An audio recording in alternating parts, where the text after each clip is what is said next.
আসসালামু আলাইকুম রহমতুল্লাহ।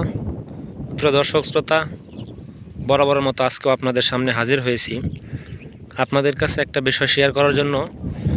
সেটি হলো আপনারা দেখতেই পাচ্ছেন আমি জমির মধ্যে আছি, মাঠের মধ্যে।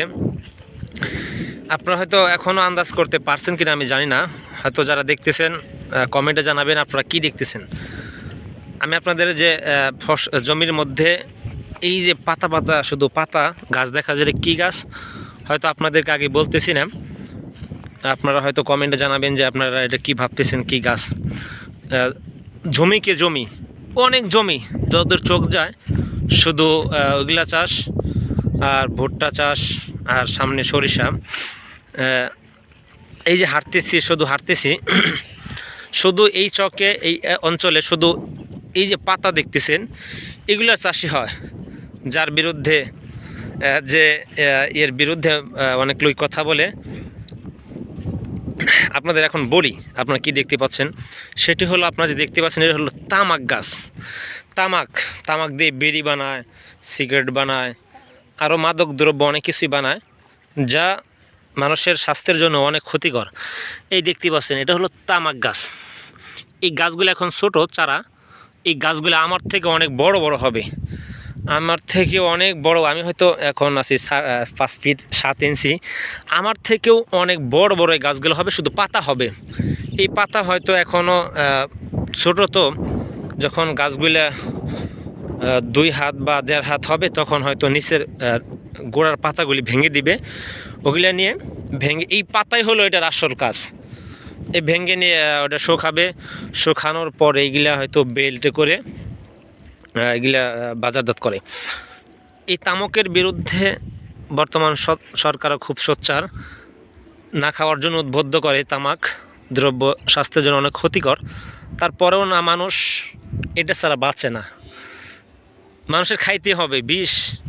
একজন মানুষকে যদি বিষ দেওয়া যায় এটা খাও, সে কিন্তু সহজে রাজি হবে না বা খাবে না। কিন্তু এই তামাক নিজ ইচ্ছায়, নিজ টাকা খরচে সময় ব্যয় করে টাকা দিয়ে এটা শুধু ধোঁয়াটাই ওড়ায়। কী শান্তি পায় আমি জানি না। আপনাদের কেমন লাগে এই তামাক খাইতে? যারা খান তাদেরকে বলছি হয়তো অতি দ্রুত এটা খাওয়াটা বাদ দিবেন।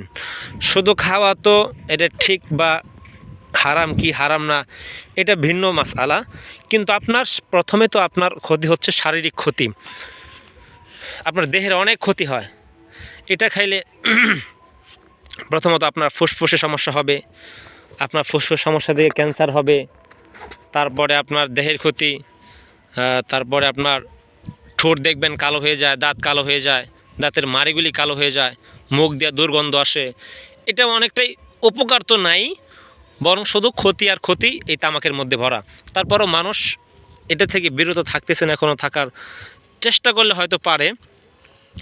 আল্লাহ তাআলা সবাইকে এই তামাক দ্রব্য থেকে বেঁচে থাকার তৌফিক দান করেন। এই যে মানুষ চাষ করতেছে, বর্তমান সরকার যদি একটু চেষ্টা করে যে তামাক দ্রব্য চাষ করা সম্পূর্ণ নিষেধ, এই তারা চাষ করে তামাক দ্রব্য কিন্তু অনেক টাকা, যারা চাষ করে তাদের অনেক ক্ষতি হয়। কীরকম ক্ষতি? এই তামাক দ্রব্য যখন কিনা তামাক পাতা ছিঁড়ার পর যখন কিনা হাত দিয়ে এগুলা কাঠির মধ্যে এগুলার এটা ভরে ভরে কাঠের মধ্যে সাজিয়ে এটা শুকাতে হয়। রৌদ্রে শুকাইলে এটা কালার নষ্ট হয়ে যায়, জন্য ছায়ের মধ্যে শুকাতে হয় 5-7 দিন ভরে। তারপরে জাগ দিতে হয়, তারপরে এটার শুকিয়ে বেল করতে হয়। এটা যখন কিনা এটার বতর আসে, যখন এটার কাজ শুরু হয়ে যায়, তখন মানুষ হাত দিয়ে দুর্গন্ধ আসে, মানুষের ঘর বাড়ি দিয়ে পুরাই দুর্গন্ধ হয়ে যায়। এই মানুষ এগুলা এই হাত দিয়ে ভাত খাইতেছে, এই হাত দিয়ে আবার তামাক দ্রব্য কাজ করতেছে, এগুলার বেল করতেছে, চাষ করতেছে, এগুলার পাতা হাতা দিয়েছে, তারপর অনেক ক্ষতি। আপনারা হয়তো এর থেকে বিরত থাকবেন, তামাক দ্রব্য থেকে, এই থেকে সবাই বিরত থাকার চেষ্টা করবেন। আল্লাহ তাআলা সবাইকে এই তামাক দ্রব্য থেকে, সমস্ত নেশাজাতীয় জিনিস থেকে সবাইকে হেফাজত করেন। আমিন।